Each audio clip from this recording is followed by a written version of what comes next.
L'enjeu de cette table ronde, c'est vraiment de nous intéresser à la façon dont certains projets se sont montés autour du web sémantique. Donc, c'est-à-dire comment en fait nos intervenants ont travaillé avec ces technologies, quels défis, quelles problématiques ils ont rencontrés.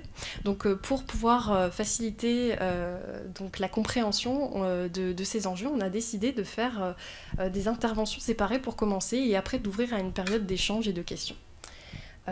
Donc, ce que je vais vous demander dans un premier temps, c'est peut-être de vous présenter votre rôle. Donc, on peut commencer par Amal, tout simplement. Très bien. Donc, bonjour, mon nom est Amal Zouak, je suis professeure agrégée à Polytechnique Montréal. Je suis spécialisée en traitement automatique des langues et web sémantique.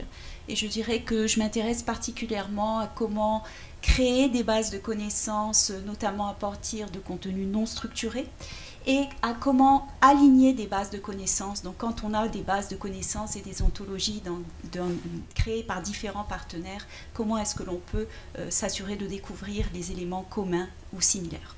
Donc voilà, j'arrêterai là. Merci. Bonjour, moi je suis Véronique Marino, cofondatrice de la Cogency. On est une agence spécialisée en découvrabilité numérique.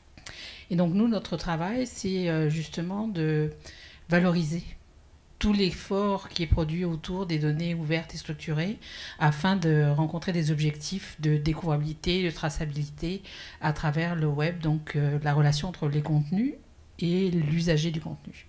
Donc c'est essentiellement notre mission. Puis on accompagne beaucoup aussi les organisations professionnelles dans tout leur virage numérique autour justement de la production, de la gestion aussi, la gouvernance, toute la réflexion sur la gouvernance au niveau des données ouvertes et structurées. Donc voilà pour moi. Merci. Bonjour, je m'appelle Grégory Sommier-Finch. Je travaille chez La Culture Crée. Je suis en charge de la technologie, donc des technologies web sémantiques. Je vais laisser mon cofondatrice Tammy présenter la compagnie. Bonjour, je suis Tammy Lee. Je suis différemment que les autres personnes ici. Je viens du milieu culturel. Je suis une ancienne directrice de tournée pour des compagnies comme Ex Machina, les Grands Ballets canadiens. Et j'ai travaillé aussi dans le milieu de l'art contemporain. Et je me suis, ça fait plusieurs années maintenant, confrontée à la manque du connaissance de milieu numérique et technologie dans le milieu culturel. J'ai quitté ma poste dans un boulot plus traditionnel. Normalement, je devrais être un diffuseur en danse. Je pense que Cathy Levy vient de soumettre son démission pour la programmation en danse au Centre national des arts. Normalement, sur papier, ça c'est le type de boulot que moi je fais dans la vie. Mais je me suis lancée dans un projet du web sémantique pour le milieu culturel. Et je pense que c'est hyper important et je pense qu'on va savoir plus avec la présentation aujourd'hui. Merci beaucoup. Amal, est-ce que tu veux briser la glace avec ta présentation? Je peux essayer. Allons-y. Donc, ce que j'aimerais faire aujourd'hui, c'est très brièvement vous parler de sortes de leçons tirées de projets pour la génération ou la création de bases de connaissances dans le monde de la culture. Comme on l'a indiqué tout à l'heure, on a travaillé un peu avec la Cinémathèque, notamment pour la création d'une ontologie qui représentait en fait le schéma d'une base de données relationnelle et peut-être aller au-delà.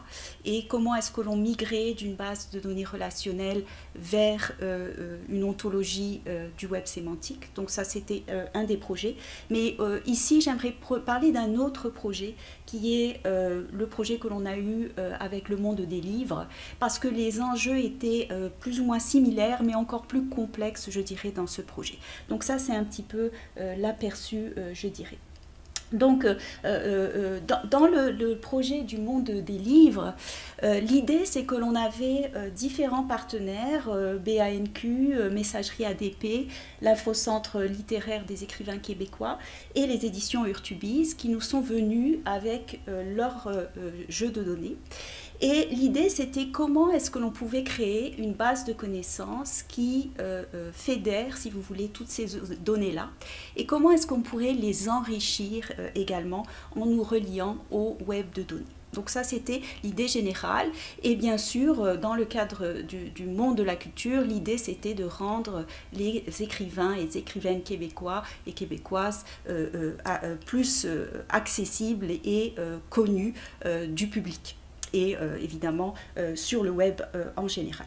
Donc on avait des perspectives différentes, des perspectives liées aux écrivains, donc on avait des descriptions d'écrivains, on avait des éditeurs, on avait des œuvres et on avait aussi, on voulait aussi prendre en compte potentiellement la perspective des lecteurs. Donc essayer d'avoir tout ça dans notre base de connaissances.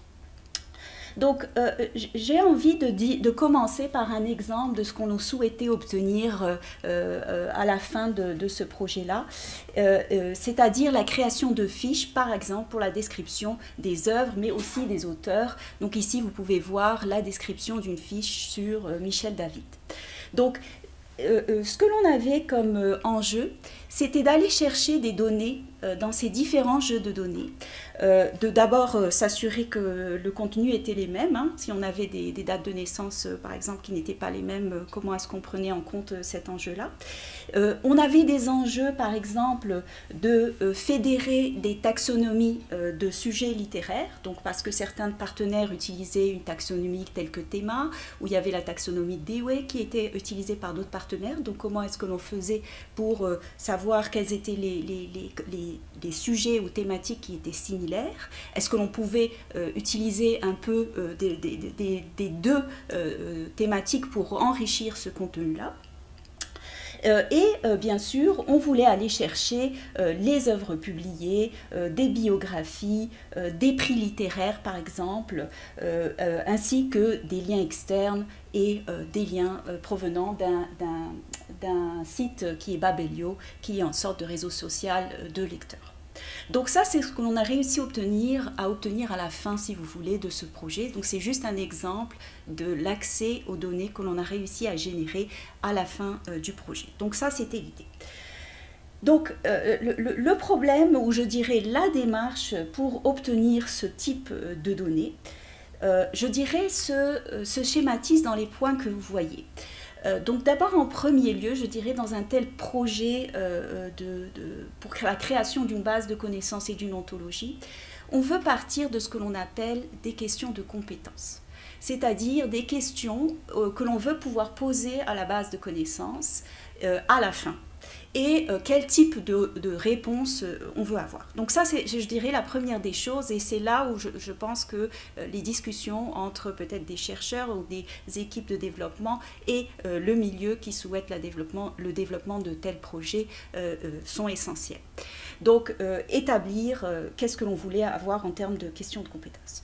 Ensuite, très brièvement, donc je vais revenir sur chacun de ces points, on doit trouver le modèle ontologique, donc aller regarder sur le web de données, qu'est-ce qui existe déjà, une sorte de revue de littérature des ontologies qui existent, des ontologies métiers.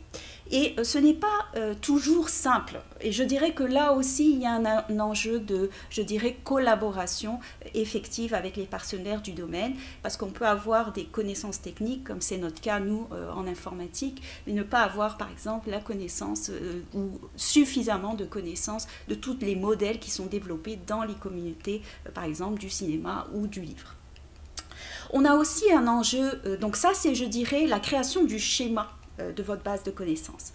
Ensuite, on a un enjeu d'uniformisation des données. Donc il faut aussi être capable, surtout quand on a plusieurs jeux de données, d'avoir une sorte de modèle commun des données qui existent et que l'on va ensuite verser dans la base de connaissances. Donc comment est-ce que l'on modélise les titres?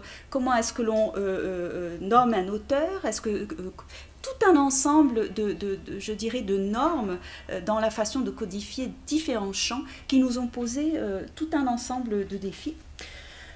L'autre défi, je dirais, c'est une fois que l'on a ça, que l'on a ces différents éléments, c'est comment est-ce que l'on aligne les données dans nos différents jeux de données. Comment, si je n'ai pas par exemple un identifiant qui est similaire entre nos différents jeux de données, comment je sais que le Michel David dans mon premier jeu de données, c'est bien le même que le Michel David qui est dans mon autre jeu de données.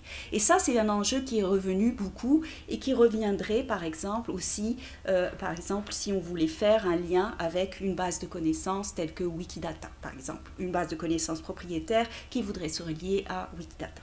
Donc ça, je pense que c'était un enjeu considérable. Et bien sûr, il y a aussi un enjeu d'interrogation de données. Donc, quel type d'application va-t-on avoir de la visualisation? Va-t-on avoir des questions en langue naturelle? Doit-on avoir un portail développé selon certaines normes, lesquelles sont utiles à la communauté visée? Tout cela sont des enjeux, je dirais, d'intégration humain-machine. Donc ça, c'est en général. Donc, je vais revenir très brièvement sur chacun de ces éléments. Donc, comme je parlais au début, établir des questions de compétences. Donc, dans le cas du monde des livres, on cherchait au début, par exemple, à avoir des réponses à des questions simples, par exemple, la naissance d'un auteur, mais aussi de questions plus complexes, par exemple, quelles sont toutes les femmes poètes nées au Québec après 1941. Et ça pose aussi d'autres enjeux, parce que par exemple, quand on dit né au Québec, si les champs dans votre base de connaissances ou dans différents jeux de données ont différentes manières de représenter les lieux, par exemple, certains vont indiquer Montréal, certains vont indiquer le quartier Saint-Laurent, certains vont indiquer la communauté urbaine de Montréal, ben, si je veux ensuite être capable de créer une requête Sparkle qui me retrouve les femmes nées au Québec en général, ben cela doit pouvoir inclure tous ces éléments-là. Donc ça, c'est juste un exemple des difficultés que l'on a eues. Ensuite, comme je disais, il faut choisir un modèle ontologique. Donc, en termes d'une très grosse, je dirais, revue de littérature ou de l'état de l'art des ontologies, aussi bien généraliste que métier. Dans notre cas, on s'est focalisé sur l'ontologie IFLA-LRM parce qu'elle nous permettait de diviser, un peu comme c'est fait dans d'autres projets d'ailleurs, le livre en différents aspects, notamment l'œuvre, l'expression et la manifestation, mais aussi cela réutiliser d'autres modèles tels que FRBR qui est utilisé par Wikidata, notamment dans le projet livre, et aussi parce que l'on savait qu'il y avait un projet en cours en lien avec CIDOC et CRM qui est utilisé dans le monde des bibliothèques. Donc on essayait de rester, je dirais, dans l'état de l'art de ce qui est utilisé actuellement dans le domaine. Donc ça, c'était le premier choix que l'on a fait, qui, disons, est encore discutable à ce stade. La question que l'on a, une fois que l'on fait un tel modèle, c'est, comme vous voyez là, vous voyez le modèle, je dirais, expressif, comme on l'a dit, avec IFLA et LRM, et le modèle simplifié. Donc, pourquoi un modèle simplifié? Parce que l'on s'est rendu compte à la fin, parce que c'est un processus itératif que la création d'une base de connaissances. Donc, quand on est arrivé avec notre modèle qui est expressif et que l'on a voulu créer nos requêtes Sparkle, on s'est aperçu qu'on avait parfois des problèmes de performance ou que l'on avait à écrire des requêtes Sparkle extrêmement complexes avec cette terminologie-là, avec ce modèle-là. Et donc, ça posait certains enjeux, notamment en termes d'utilisation. Donc on a choisi, en plus, d'avoir une sorte de modèle simplifié qui, comme vous le pouvez le voir, en fait, tout simplement faisait fi de beaucoup de l'expressivité du premier modèle en utilisant le vocabulaire schema. Et cela avait pour impact de, bien sûr, nous faire perdre beaucoup de la richesse de description des données, mais en même temps, en termes d'utilisation, cela nous permettait d'avoir des requêtes plus rapides et plus facilement, que l'on pouvait créer plus facilement en tant qu'utilisateur ou en tant que développeur. Donc ça, c'était quelque chose que l'on pourrait discuter un peu plus tard. Donc l'autre enjeu, comme je le disais, c'est celui qui nous a beaucoup fait travailler, c'est un projet d'uniformité des données ou d'uniformisation des données, parce qu'on s'est aperçu qu'il y avait énormément de variations de contenu dans les champs d'un même jeu de données, et encore plus entre les jeux de données. Donc il nous fallait un format commun, donc on l'avait adopté en termes ontologiques au niveau du schéma, mais il nous fallait aussi un format commun, ce que l'on a appelé une représentation intermédiaire des données dans nos différents jeux de données. Donc ça c'était un autre jeu qui nous a beaucoup occupé dans le projet. Donc là, je dirais que je ne vais pas vous surprendre si en vous parlant de l'importance des identifiants. Donc ici, on avait 2 identifiants uniques qui étaient utilisés notamment par exemple pour les manifestations, par exemple l'édition d'un certain livre par un certain éditeur à une certaine date. Donc ça, c'était une chose. Donc on avait les ISBN pour ça et on avait les ISNI pour les auteurs. Mais pour d'autres aspects, par exemple pour les œuvres et les éditeurs, ben, on n'avait pas forcément d'identifiants. Et dans certains jeux de données, on n'avait pas non plus les identifiants des auteurs, par exemple. Donc il nous fallait vraiment être capable d'aller reconnaître au travers de toutes les données que l'on avait si on parlait bien des mêmes auteurs ou des mêmes œuvres, parce qu'on n'avait pas forcément toujours l'ISBN ou toujours l'ISNI de l'auteur. Donc ça, c'était un vrai casse-tête. Donc quand vous avez ces identifiants uniques, je dirais que l'alignement est automatique, pas de problème. Par contre, sans ces identifiants uniques, ben ça a posé vraiment un gros défi. Je dirais que c'était un tiers du projet en termes d'efforts. Et donc, on a développé pendant des mois et des mois, des sortes d'heuristiques qui permettent de dire, par exemple, ben, si on a tel nom et qu'on a telles œuvres et qu'on trouve une date de naissance, parce que parfois certains champs n'étaient pas documentés dans tous nos jeux de données, ben, alors on peut raisonnablement, avec tel niveau de confiance, penser qu'il s'agit bien de la même œuvre ou du même auteur. Donc ça, c'était le type de démarche que l'on a accompli parce qu'on avait pour souci de donner un livrable au ministère de la Culture et des Communications du Québec. Donc ça, c'était notre souci, d'une part, pratique. Et au terme de ce très long processus, ce que l'on a fait, c'est aller vers un enjeu un peu plus d'intelligence artificielle, donc plus risqué, où on a plus utilisé des réseaux de neurones basés sur ce que l'on appelle des modèles de langue, c'est-à-dire des modèles qui apprennent sur les textes la langue et ensuite peuvent être, je dirais, affinés sur des jeux de données métiers, ici c'était les auteurs, les œuvres, etc., pour connaître, pour apprendre cette connaissance-là et aligner les données de manière automatique. Et de manière assez surprenante, finalement, cette méthode-là a vraiment beaucoup mieux fonctionné et a fait en sorte que on n'aurait pas eu peut-être à faire tout ce processus de uniformisation de données qui a été très très compliqué et très long. Donc ça, c'était quelque chose que je voulais indiquer. Donc ça, c'est un exemple je dirais, d'alignement via ISBN, mais je pense que vous avez compris l'idée. Donc, je vais juste avancer sur mes 2 dernières diapositives. Donc, on a beaucoup parlé de découvrabilité des données. Donc, on a aussi fait un lien avec Wikidata. Donc, on a créé les pages de tous les auteurs que l'on avait dans nos jeux de données sur Wikidata. Mais on voulait aussi être capable d'utiliser Wikidata dans notre application avec nos requêtes Sparkle à l'intérieur de notre base de connaissances. Donc, pour vous montrer un peu l'avantage ici de nous relier à Wikidata, par exemple, dans notre base de connaissances, on avait l'information qui nous permettait de répondre à qui a publié chez Boréal. Okay? Et sur Wikidata, on pouvait aller retrouver quels étaient les journalistes. Donc, en combinant les 2 bases de connaissances, on a donc été capable de répondre à des questions telles que quels sont les journalistes qui ont publié chez Boréal. Et de ce fait, on a réussi à montrer l'intérêt de ce lien et les nouvelles possibilités qui pouvaient être générées en faisant ce lien direct avec Wikidata. Alors, je terminerai sur l'enjeu de comment est-ce que l'on exploite une telle base de connaissances. Donc, on peut créer des portails. Bon, évidemment, on a nos requêtes Sparkle que l'on connaît, qui ont donc des critères de performance à prendre en compte. On peut créer des portails et générer des fiches, un peu comme je vous ai montré au début de cette présentation. On a aussi essayé d'aller plus vers des techniques de langue naturelle, où par exemple on a, on a créé des agents conversationnels, où l'usager pouvait poser sa question, par exemple quelles sont les œuvres de Michel David, et avoir une réponse de manière automatique. Donc ça c'est bien sûr une façon de faire. Si on veut faire de la visualisation de données, ben, l'enjeu peut être encore plus grand, je dirais, parce que ce n'est pas seulement les données qui sont nécessaires. Parfois, il faut aussi prévoir des programmes qui utilisent ces données pour avoir les visualisations qui sont désirées. Donc, pour finir, je pense que l'uniformité des données était vraiment un des enjeux parce que cela nous a pris énormément de temps.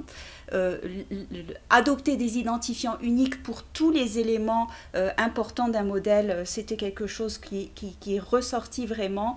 Et pour les enjeux d'alignement automatique, on a vraiment identifié les réseaux de neurones avec des modèles de langue pré-entraînés comme étant possiblement une bonne avenue ou une avenue prometteuse qui nous permettrait d'aller vers des bases de connaissances culturelles et, je dirais, d'intégrer différents secteurs, par exemple le secteur du cinéma, le secteur du livre, etc. Donc voilà, j'arrêterai là. Merci. Alors aujourd'hui, j'aimerais présenter brièvement deux projets, le projet Ars Data et brièvement quelques outils Footlight. Alors, le projet Ars Data a commencé il y a à peu près 5 ans. C'était dans la première ronde des fonds stratégiques du Conseil des arts du Canada, donc un peu comme la Cinémathèque. Et il est aujourd'hui gouverné par 3 organismes culturels, Crows Theatre, Kapakoa et Culture Laval. Alors, essentiellement, le Ars Data, au centre, c'est une grappe de connaissances avec quelques API autour. Ce qui est différent avec la Cinémathèque, par exemple, c'est qu'on n'a pas d'archives comme telles. Tous les données sources de Ars Data viennent de l'extérieur. Donc, que ce soit des sites web, d'organismes culturels, des portails et des outils qu'on a fait comme Footlight. Ces données on focus sur les événements des arts de la scène. Alors, la vision au début de Ars Data, c'est vraiment d'offrir une infrastructure pour une grappe de connaissances nationale pour les arts. Mais dans un premier temps, on a voulu réduire cette vision pour implémenter une première use case qui était d'avoir une série d'événements, une base centrale d'événements au Canada pour fournir au calendrier culturel. Donc, de pouvoir, par exemple, d'afficher quels sont les événements régionaux pour les arts de la scène. Donc, les données qui viennent de l'extérieur sont gardées dans la graphe de connaissances. Et un des défis, bien sûr, je vais parler d'identifiants, c'est comment combiner plusieurs sources de données pour être capable de créer une vue d'ensemble. Et les consommateurs, comme j'ai mentionné, le premier use case, c'est de faire des calendriers d'événements, c'est-à-dire des listes avec les dates, l'événement, l'endroit et les artistes qui jouent dans cet événement. Donc, le modèle de données d'Ars Data, basé sur cette première use case, c'est centré sur l'événement. On a adopté schema.org et pour les manques de schema.org, on a proposé quelques vocabulaires contrôlés qu'on a modélisés en SCOS. Il y a beaucoup d'autres utilisations d'ontologie dans Ars Data, mais essentiellement le core, c'est schema.org. Et on a trouvé pour implémenter notre use case que c'était suffisant avec les vocabulaires contrôlés. Donc, on peut faire des requêtes à Ars Data. Voici un exemple d'une requête pour des événements autour de l'artiste Louis-Jean Cormier. Et pour obtenir cette liste, Ars Data a regroupé ou donc a créé une vue d'ensemble qui proviennent de 5 site web. Donc, c'est possible parce que une des fonctionnalités de Ars Data, c'est de générer des identifiants globaux. Et c'est avec une réconciliation de l'artiste Louis-Jean Cormier on peut facilement, donc ensuite que la réconciliation est faite, de présenter une liste d'événements autour de lui. Donc, juste un autre slide pour parler un peu de l'importance de la réconciliation. À gauche, on peut avoir un jeu de données, par exemple du RQDU, Réseau du Québec de la danse, Regroupement Québec de la danse, et à droite, une autre série de données du SPEC, de spec.qsu.ca, et au milieu, on peut voir qu'il y a une réconciliation entre l'organisme bouge de là. Donc, c'est-à-dire qu'on a, avec des identifiants, reconnu que c'est le même organisme. Même s'ils ont des identifiants différents dans les jeux de données, on peut réconcilier les deux. Et une fois que le lien est fait, bien sûr, les possibilités deviennent beaucoup plus intéressantes. On peut aller naviguer à travers le graphe et répondre à beaucoup plus de questions que quand ils sont séparés. Une des fonctionnalités aussi qu'on expérimente dans Ars Data, c'est l'idée de Knowledge Card. Vous connaissez peut-être sur Google l'idée de Knowledge Card. C'est bien parce qu'on peut enrichir un calendrier culturel ou un site web ou une page web de membres avec des données qu'on n'a pas besoin de tout garder sur le site web, de tout stocker dans son propre database. Mais des fois, ce n'est pas les données que je voudrais. Alors, on a confronté ce problème avec une fonctionnalité qui permet de choisir les sources pour votre carte de connaissances. Alors ici, il y a une photo qui n'est pas la meilleure photo, qui vient de wikidata.org. Et souvent, ça peut être un problème qu'il y a une photo que ce n'est pas l'idéal sur Wikidata. Alors, si vous voyez la carte comme plusieurs couches de sources, on a la fonctionnalité pour pouvoir, selon vos préférences, choisir la source. Donc, si je suis sur le site spec.ca, je veux afficher un knowledge card, mais j'ai des photos que je préfère de Louis-Jean, je peux changer les préférences, le ranking, et ensuite générer un knowledge card qui est plus en ligne avec mes besoins.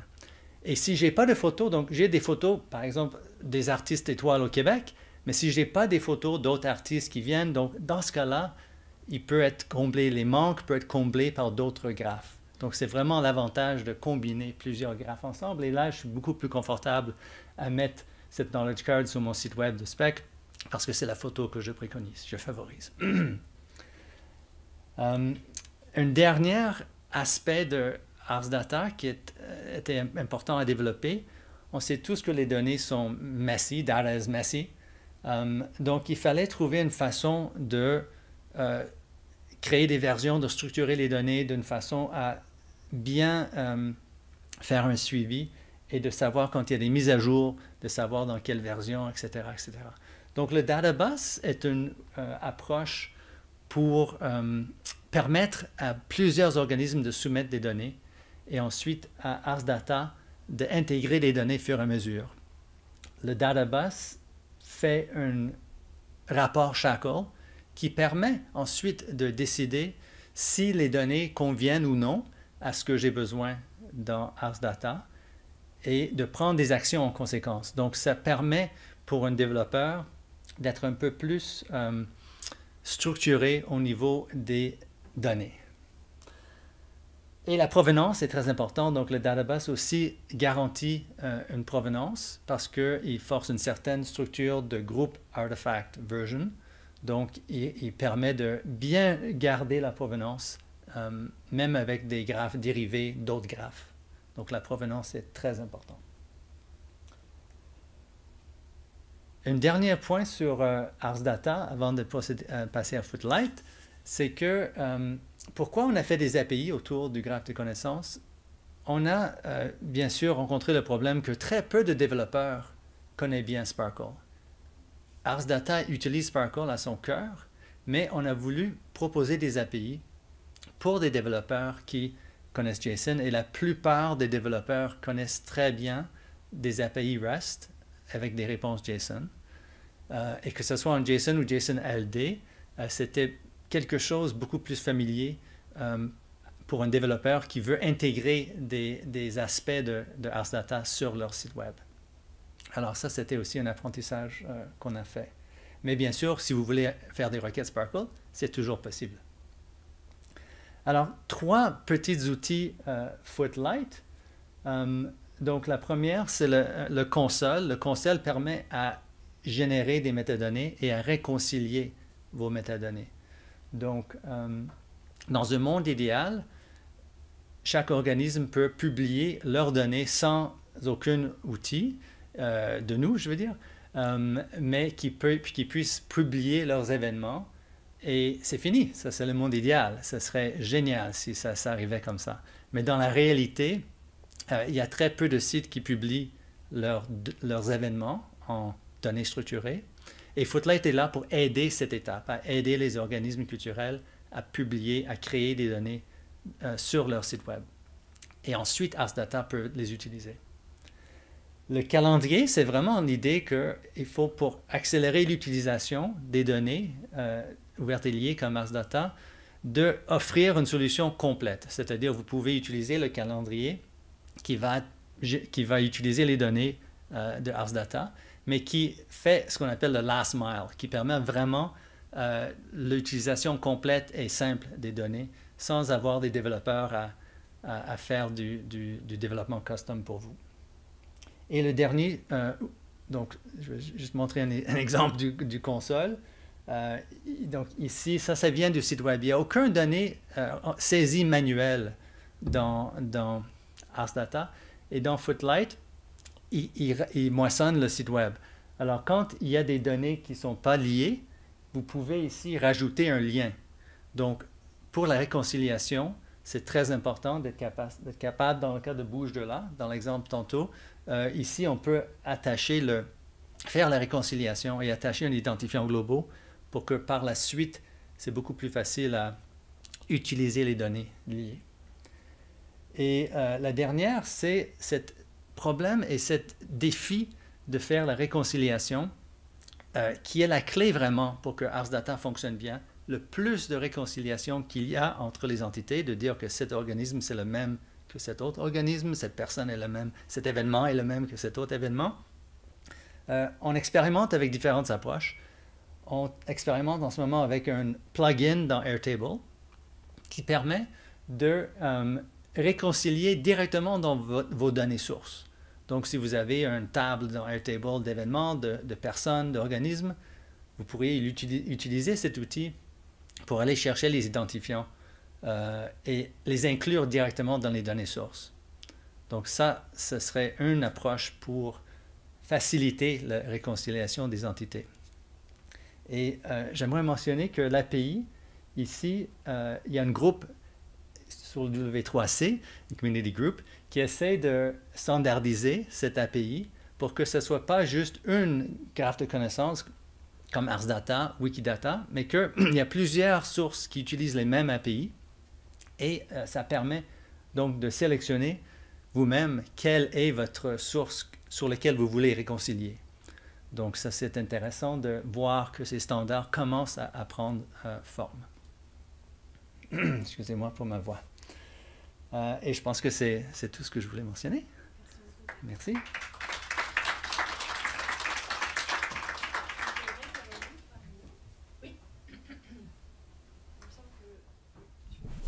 Moi, j'ai pas d'image. Bonjour à tous. Alors, en fait, j'ai demandé à Tammy et à Grégory de passer en dernier parce que, en fait, nous, on s'inscrit exactement à l'intersection de ce que vous venez de voir. Vous avez une démarche de recherche, de développement qui est universitaire, donc qui tend à aller vers l'universel, etc., donc à explorer des territoires qui sont peu connus. Vous avez Ars Data qui est une action sur le terrain qui tend à rassembler les intervenants, etc. Et nous, à la Cogency, on travaille sur des projets qui sont sur le terrain et qui remontent vers ce genre de projet-là. Et on n'est pas seulement dans le domaine du cinéma, on travaille beaucoup dans le domaine du cinéma, de la vidéo, on travaille aussi dans la littérature. Donc, on a un projet qui est connexe avec celui de Amal en particulier. On travaille avec Ars Data sur un projet qui est commun aussi et qui est connexe parce que toute la réflexion que je vous pointais tout à l'heure sur comment est-ce qu'on gouverne ça, parce que là, on voit, on moissonne, on organise, on consolide, on relie, on tâche de créer une espèce d'univers le plus relié et qui parle la même langue. Mais une fois qu'on a retrouvé ça, comment est-ce qu'on l'organise, comment est-ce qu'on le gère? Donc rapidement, 2 projets sur lesquels je vais vous parler un petit peu pour rester dans le milieu du cinéma. On a travaillé sur un projet en 2019 du regroupement des distributeurs indépendants du Québec qui se sont mutualisés parce que eux avaient un catalogue de films, chacun avait un catalogue de films, et ils avaient un enjeu qui était que ils avaient un catalogue et que ce catalogue ne produisait pas beaucoup de résultats. Et beaucoup de ces contenus-là étaient stockés sur des plateformes comme Vimeo, par exemple, où donc on pouvait louer ou acheter les films. Leur enjeu, c'était de dire, OK, nous, on a ce catalogue qui dort. Comment est-ce qu'on peut réfléchir à activer une découvrabilité numérique sur ces contenus-là à partir du moment où on commence à s'intéresser au pouvoir de la métadonnée et des données structurées. Vous avez vu Ars Data et puis vous avez vu ce que Amal fait, cette réflexion sur justement les données ouvertes. Amal, tu pointais le travail vers Wikidata pour justement activer la découvrabilité. On comprend que Grégory et Tammy, c'est ce qu'ils font aussi à travers Ars Data. Donc nous, on s'est dit, OK, Wikidata semble être vraiment, je dirais, le lieu de convergence pour plein de raisons. D'abord parce que ça appartient à tout le monde, donc ça n'appartient à personne, qu'il y a une règle d'éthique qui est très élevée, que ça reste un lieu de stockage de 2e niveau, c'est-à-dire qu'on ne peut pas déposer nos données à nous tout le temps là-dedans. C'est une base qui est partagée, qui est universelle. Donc il y avait un très grand nombre d'avantages. Et surtout, entre autres, Google considère que l'univers Wikimedia est un univers crédible. Et ça, c'est un élément qui est très, très, très important, parce que l'angoisse de Google, c'est de nous pousser de la mauvaise information. Donc, il faut qu'ils trouvent des partenaires qui sont suffisamment indépendants d'eux et en même temps qui sont suffisamment proches d'eux pour qu'ils soient capables de dire, OK, on croit ce qui est stocké à cet endroit-là, donc on va favoriser ce qui est présent dans cet endroit-là. Et donc, c'est pour ça que nous, on avait pris cette voie-là, qui était de dire, on va travailler le catalogue du RDVQ dans Wikidata pour augmenter la découvrabilité de ces films à travers le web. Le résultat, ça a été quoi? Ça a été un catalogue d'à peu près 600 films qui a été choisi indépendamment par chacun des membres du regroupement.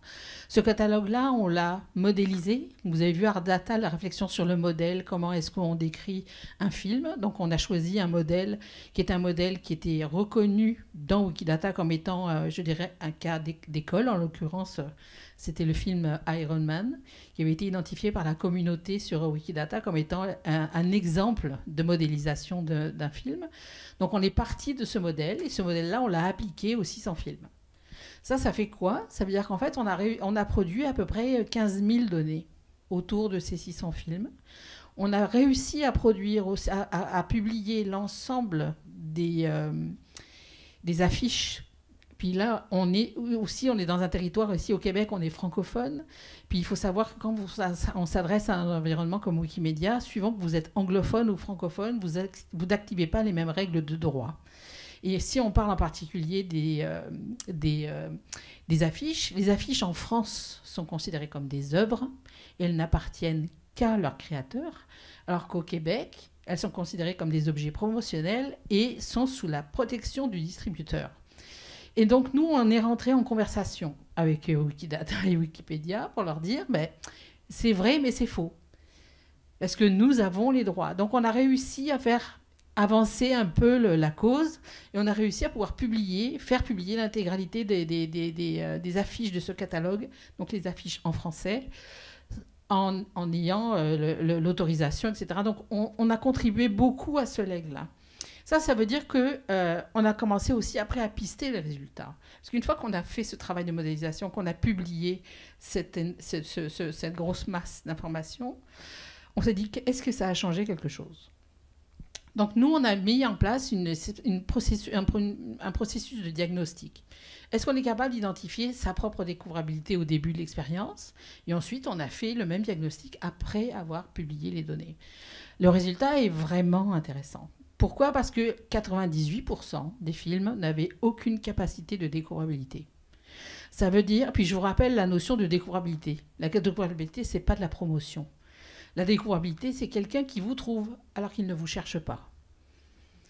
Okay ? C'est la capacité d'être proposé à quelqu'un qui aurait de l'intérêt à connaître ce que vous faites alors qu'il n'est pas capable de vous nommer. Par contre, il va être capable de nommer les centres d'intérêt, les valeurs, le sujet, la forme éventuellement, mais ni le titre, ni la date, ni le distributeur, ni tout ce qui fait que finalement la découvrabilité ne sert à rien à partir du moment où on sait qui vous êtes. Donc nous, notre travail, c'était de dire comment est-ce que ces films-là, on va être capable de les associer à des concepts qui ne sont ni leur nom, ni leur titre, et d'aider les algorithmes à comprendre mieux ces films pour être capable de pousser les résultats et d'être capable de présenter une réponse intégrée qui est un call to action, excusez-moi pour l'anglicisme, mais qui va provoquer l'acte d'achat, parce que c'est ça l'idée. Moi, il est minuit, je cherche un film sur, je sais pas moi, sur les réfugiés syriens au Québec. Je n'ai aucune idée qu'il y ait un documentaire qui existe là-dessus. J'aimerais qu'on me présente La Maison des Syriens, qui a été distribuée par les films du 3 mars. Et le travail qu'on a fait sur Wikidata nous a démontré que ça fonctionnait. Il y avait des films, il y a beaucoup de films qui n'avaient pas cette fameuse knowledge card dont parlait Grégory tout à l'heure, qui est ce qui s'affiche à droite de votre recherche et qui est la seule chose qu'on vous montre quand vous faites une recherche sur votre téléphone cellulaire. Vous savez qu'aujourd'hui, quand vous faites une recherche sur votre cellulaire, ce n'est pas la colonne de gauche où on fait confiance encore à votre cerveau pour dire ben non, c'est le 5e lien qui m'intéresse. Ce qu'on vous présente, c'est cette fameuse carte. Donc l'objectif de travailler sur les données ouvertes est lié, c'est de permettre à Google d'assembler ces données-là pour qu'il puisse, lui, vous présenter une knowledge card et ensuite vous diriger directement vers le contenu. On a eu des résultats étonnants, comme par exemple un film comme un film Les Vaillants, qui n'existait absolument pas, en termes ni de découvrabilité, ni quoi que ce soit sur le web, et qui aujourd'hui, on est capable de vous présenter le petit carrousel avec l'acte d'achat. Donc vous avez le prix du film, vous cliquez, vous tombez directement sur la page d'OTT de Vimeo pour acheter le film. Donc on a réussi avec ce travail-là à raccourcir la distance entre l'œuvre et le public. Ça, c'est ce qu'on a fait en cinéma. Aujourd'hui, on travaille en littérature. Vous parliez du projet sur les auteurs, etc. Nous, on travaille sur un projet connexe et qui est porté par Rhizome. Rhizome dont le mandat est de mettre en évidence, enfin de valoriser la littérature québécoise. Et on est en train d'arriver à une publication d'à peu près 20 000 informations autour de la base de données de Lille, qui est la base de données qui récolte et qui rassemble le plus d'informations au niveau de la littérature. Et on travaille sur les œuvres, les auteurs, en parallèle avec ce que vous faites à Mal. Et d'ailleurs, on avait eu l'occasion de se parler au début du projet pour s'assurer que ce projet qui a été financé, les deux ont été financés, c'est important qu'on s'arrime. Puis ça, je pointe ça aussi parce que l'importance de ce qu'on fait aujourd'hui ensemble, et tous les trois séparément, puis il y en a d'autres qui agissent, on a vu le projet Dialogue, etc., c'est que notre enjeu, c'est de se parler. Parce que ça sert à quoi que moi j'arrive et que je republie de l'information qu'Amal a déjà publiée. Ça n'a aucune importance. Ce qui est important, c'est qu'on comprenne les modèles sur lesquels on travaille pour qu'on soit capable d'harmoniser nos efforts et qu'à chaque fois, on rajoute une brique au mur et que le mur soit de plus en plus haut et qu'on parle tous la même langue. Donc, en s'arrimant, juste en collaborant, mais en s'arrimant sur le projet que développait l'équipe avec Amal, nous, on a identifié, OK, on était financé sur l'ensemble, mais ce qui est plus intéressant, c'est qu'on agisse sur ce périmètre-là. Et donc, on est arrivé en complémentarité. Avec Ars Data, c'est la même chose. On travaille pour Capacoa, vous avez vu, qui est un des membres très, très actifs et fondateurs de l'idée Ars Data. Enfin, je pense que je le décris assez bien. Capacoa, c'est l'association qui s'occupe de tout ce qui est les arts de la scène au Canada. Et Capacoa a entre autres aussi un projet qui était de former le milieu pour justement que Ars Data soit pas seulement une espèce de projet génial, mais qui ne parle qu'à des ultra-techniciens. Et l'idée, c'est que le milieu s'approprie ça pour être capable de remplir ces espaces-là. Et donc, nous, on a travaillé beaucoup avec Capacoa pour réfléchir à la façon dont on peut modéliser un spectacle, un danseur. Comment est-ce qu'on décrit un danseur? Comment est-ce qu'on décrit une salle de spectacle? Est-ce qu'une salle de spectacle, c'est un immeuble? Ou est-ce que c'est un immeuble, mais aussi, il y a aussi une salle Donc, on rentre beaucoup dans la réflexion de la description. Parce que la donnée liée et structurée, ce que c'est de la description qui va permettre à un algorithme de reconstruire une image, un concept mental, en fait. C'est comme prendre un verre, le casser en 1000 morceaux. Il faut lui expliquer qu'il soit capable de reconstruire le verre en entier pour que ça redevienne un verre. Donc le travail qu'on fait, c'est ça, c'est d'être capable de reconstruire des concepts pour que les algorithmes soient capables de présenter des réponses. Donc en cinéma, on travaille de cette façon-là. Donc moi, je vais arrêter ici, mais globalement, ce qui est très intéressant dans la donnée ouverte et liée, c'est que d'une part, il y a une réflexion profonde quant à la façon dont on numérise l'ensemble, dont on digitalise l'ensemble des œuvres et de la culture. Et en même temps, il y a une traduction sur le terrain qui doit exister. Et cette traduction, c'est des choses que nous, on porte à la Cogency. Puis notre travail, c'est de faire ce lien-là, de dire comment est-ce que ces données qui sont très conceptuelles, très mentales, en fait, se traduisent dans la réalité et comment vous, au niveau du milieu, on est capable, et vous êtes capable d'en tirer un bénéfice. Parce qu'à un moment, on revient un peu à l'essence de la chose. On veut être là dans 10 ans, on veut que ce qu'on a fait reste là, puis soit disponible, continue à produire du résultat. Et c'est de traduire, de faire du top-down, mais aussi du bottom-up pour être capable de nourrir en permanence ça, pour qu'on ne perde pas le contrôle de l'ensemble des œuvres qu'on produit. Et le dernier projet sur lequel on travaille, c'est un projet de fiducie de données culturelles. Je vous pointais tout à l'heure l'importance de dire, OK, maintenant qu'on les voit, ces données, puis on les produit, on les assemble, on les déterre, on tâche de leur donner une vraie vie. L'enjeu qui se passe, c'est qu'est-ce qu'on fait avec ça? Puis, encore une fois, on n'a pas le choix, je dirais. Et la notion de données ouvertes et liées est un principe collaboratif et coopératif. Et ça doit se traduire dans la façon dont l'ensemble du milieu s'organise. Et donc, on travaille sur un projet de fiducie qui s'appuie. D'ailleurs, on travaille avec la culture créée sur ce projet-là, sur toute la réflexion de la modélisation. Mais l'idée, ça va être d'assembler ces espaces, ces données-là, de leur donner un lieu je dirais, de dépôt et en même temps de leur permettre de les réutiliser, etc. Et de redevenir de plus en plus souverains. Parce que ça, c'est un sujet dont vous entendez parler aussi, c'est la souveraineté des données. La souveraineté des données, aujourd'hui, c'est un vrai sujet. La fiducie est une des avenues, coopérative pourrait en être une autre. Nous, on explore l'avenue de la fiducie parce qu'à un moment, il faut essayer des choses pour être capable d'en tirer de la connaissance et de armer de plus en plus le milieu à redevenir souverain de ses propres données. Puis c'est pas grave que Facebook en ait, mais ce qui est grave, c'est que vous n'en ayez pas. Donc nous, notre travail, c'est que vous en ayez et que ça vous rapporte quelque chose et que le milieu culturel rentre dans le XXIe siècle par la grande porte. Donc ça rassemble un petit peu notre expérience et notre expertise à nous. Je vais ouvrir en fait les questions au public. Donc est-ce que vous auriez des commentaires, remarques, questions pour nos panélistes? Petite question pour Amal. Si j'ai bien compris pendant votre présentation, au moment où vous parliez de la problématique avec l'absence des identifiants uniques et les stratégies face à ça, vous avez parlé d'un risque pour utiliser l'intelligence artificielle. Et j'étais curieux.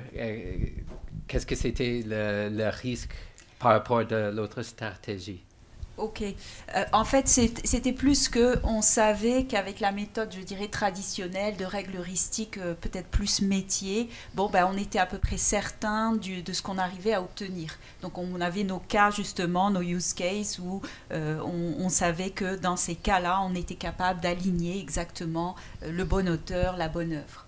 Quand on repartait avec les réseaux de neurones, l'idée c'était est-ce qu'on va arriver à faire cet alignement? On n'avait aucune idée de la capacité de l'alignement automatique à marcher finalement. Donc c'est pour cela que l'on n'a pas été dedans ou là-dedans directement, je dirais. Mais ce que cela nous a apporté une fois qu'on a sécurisé notre premier livrable, je dirais, et qu'on a pu aller explorer ça, c'est qu'on s'est rendu compte qu'on n'avait pas besoin justement de toute l'uniformisation de données qui avait été nécessaire pour pouvoir avoir des règles heuristiques.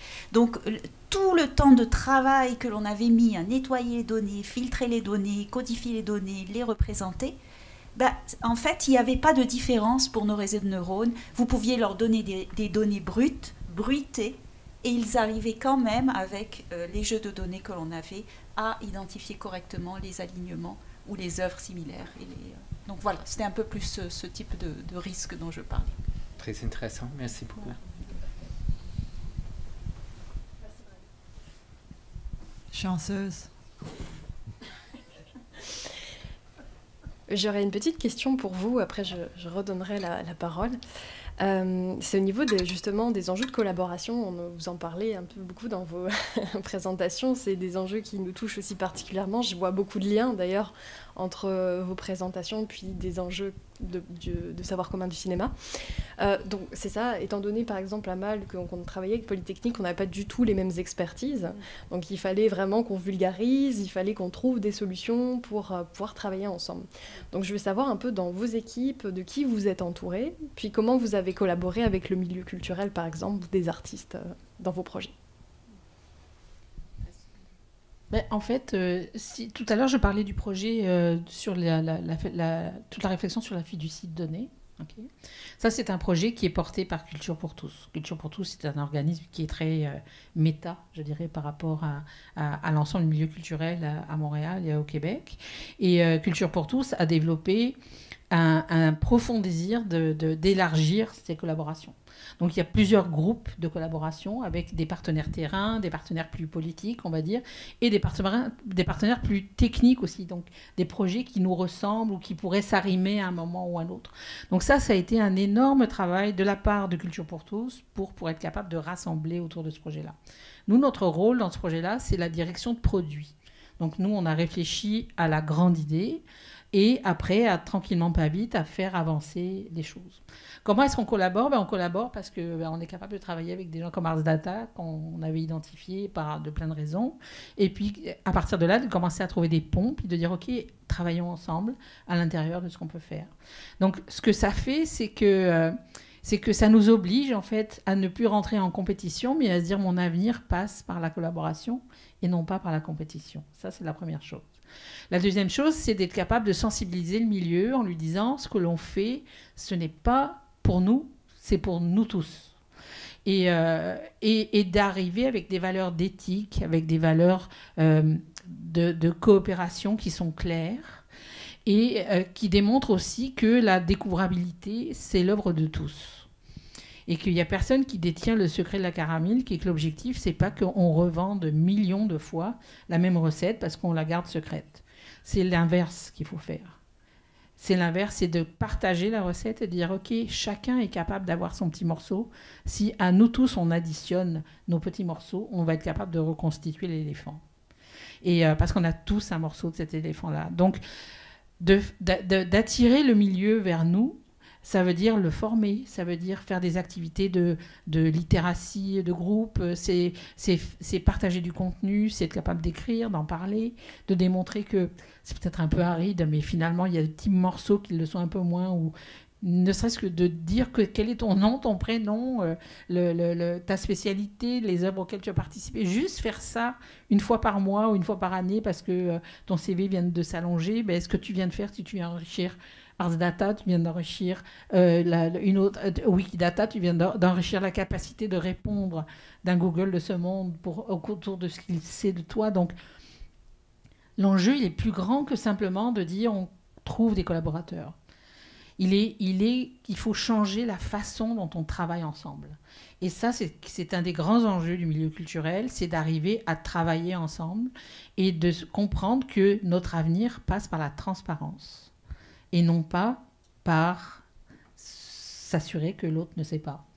Et donc d'arriver à ouvrir ces livres, à ouvrir c'est des projets. Il y a des projets incroyables qui sont propulsés en ce moment au Québec et qui sont en train d'arriver à maturité. Et quand on arrime tous ces wagons-là, on est en train de se rendre compte qu'on est en train de construire un train absolument fabuleux. Mais pour ça, il faut briser ces envergures-là et trouver des techniciens, des spécialistes qui sont capables aussi, parce qu'ils ne sont pas beaucoup, des gens comme Grégory, je vois Pierre aussi dans la salle, il y a peu de spécialistes techniques, donc il y a un enjeu de formation aussi, qui est très important, parce qu'à un moment, ils vont avoir besoin de partir en vacances aussi, quoi. Donc,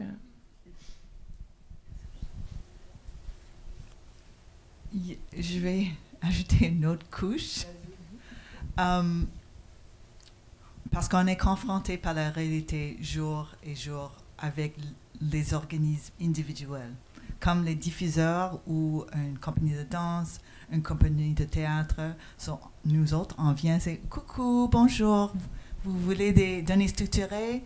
C'est vraiment pas nécessaire pour eux autres au jour à jour. Notre boulot chez Culture Create, c'est de vraiment de tirer, c'est quoi leur avantage de participer.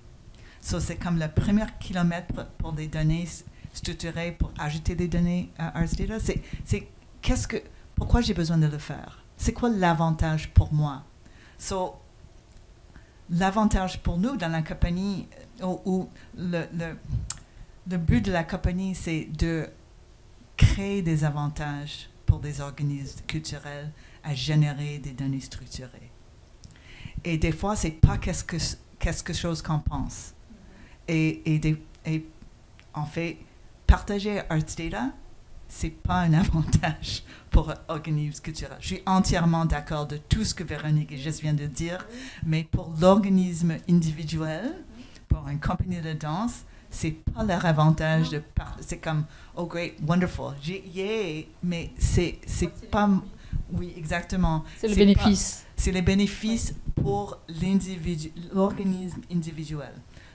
Notre boulot, c'est de trouver ces avantages et de faire le plus facile possible, sans dire des mots comme sémantique, sans dire des mots comme graphe de connaissance, sans dire des mots JSON-LD. C'est vraiment tirer des bénéfices. Ça, c'est pour ceux qui partagent les données. Il faut faire la même chose l'autre côté. Pourquoi j'en ai besoin d'utiliser votre outil de conceptuel. Quand je dis outil, je parle de Ars Data. Pourquoi j'ai besoin d'utiliser Ars Data? Pas un graphe de connaissances, pas des données liées. Pourquoi de vraiment créer des outils utiles qui donnent qui est donne du sens à utiliser par ceux qui veulent montrer un calendrier. Pourquoi j'ai besoin d'utiliser votre logiciel de calendrier, pas n'importe 1000 d'autres calendriers qui existent? C'est parce qu'on pourrait réconcilier directement avec Ars Data, parce qu'on peut faire ça, on peut offrir un pré-remplissage. On peut réduire les saisies de données manuelles. Et ça, je pense que c'est la difficulté. Oui, on peut créer des anthologies, oui, on peut faire la modélisation. Nettoyer les données, ça c'est un autre, je pense, grand défi. Mais pour réussir dans le milieu, c'était vraiment, c'est quoi les avantages pour les utilisateurs? Puis Tammy pointe quelque chose de super important, c'est que on est dans un milieu où le temps est quelque chose qui n'est pas très disponible. Au-delà du contexte, je veux dire, ça reste que les organismes sont souvent des petits organismes, que le niveau d'occupation de ceux qui les font rouler sont au top. Et nous, on arrive en leur expliquant, mais vous savez, données structurées. Et donc, la notion de bénéfice et la notion de transfert de l'effort aussi, c'est peut-être qu'il y a arriver à expliquer, ça prend du temps. Et souvent, nous, on a en tête l'image de Steve Jobs quand il est arrivé avec le lecteur MP3. Il ne nous a pas expliqué la technologie. Il nous a juste dit qu'à partir de maintenant, on pourrait avoir dans notre poche l'intégralité de notre bibliothèque sonore de la maison. C'est ça qu'on a acheté. Ce qu'on a acheté, c'est de pouvoir emmener avec soi les CD qu'on avait dans nos étagères à la maison. après, comment ça marche, etc. Mais la notion de bénéfice, donc aujourd'hui, on est dans la transformation de l'ensemble de ça, et ça, c'est très important d'arriver à le faire. Parce que sinon, on va rester tout seul. Moi, j'aimerais rajouter, je partage tout à fait ce que j'ai entendu, mais je dirais que j'aimerais rajouter une perspective plus collaboration, université avec partenaires culturels, parce qu'on a des enjeux et des impératifs qui sont différents. Par exemple, dans notre cas, l'enjeu, ce n'est pas seulement de développer une application, parce que sinon, dans nos universités, on n'est pas crédible. C'est vraiment d'être à même d'aller explorer des enjeux de recherche. Donc, je pense qu'il faut qu'on soit capable de mettre en place pour aller explorer peut-être comment utiliser la terminologie des usagers de manière automatique pour aller accéder à nos bases de connaissances. Donc, ça, c'est juste un exemple. On devrait penser à des moyens de créer de nouvelles façons de collaborer qui alignent, je dirais, ces deux points de vue ou ces deux impératifs-là.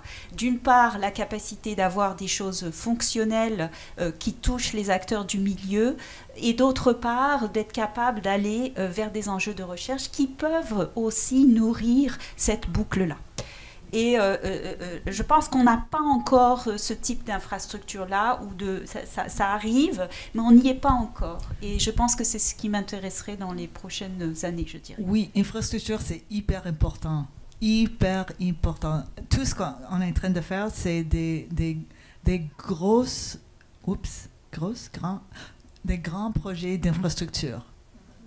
Et comme des routes, comme des rues pour des voitures, une graphe de connaissances, d'après moi, c'est comme un grand projet d'infrastructure, mais des rues et des routes sur le web qui sert pour être utile et aussi qui devait servir pour des recherchistes aussi.